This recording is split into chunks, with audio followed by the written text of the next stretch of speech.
GrumpaDwarf at your service. Dragon! In yesterday's devotion, we looked at the great prophetess of Israel, Deborah the judge.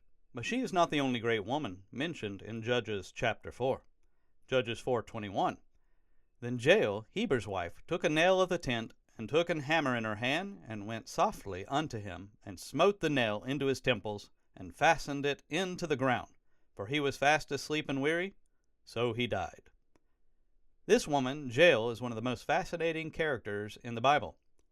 Sisera, the enemy general, when the battle went against them as he was fighting against Israel, ran into her tent to hide.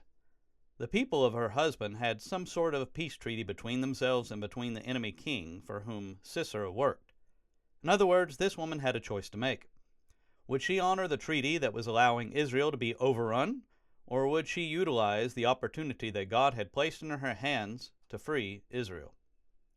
In order to take option number 2, it was going to require her to step very far outside of what would be considered a normal comfort zone. And she did.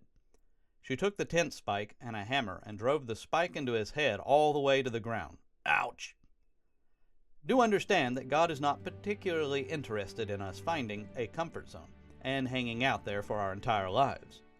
All of us would love to do so, and we would all love for life to be smooth and peaceful and comfortable with no ripples, no worries, no troubles, no struggles. But absolutely nothing great ever happens that way. Greatness, and especially greatness for God, only comes as we step out of our comfort zone and determine to do a work for Him no matter what.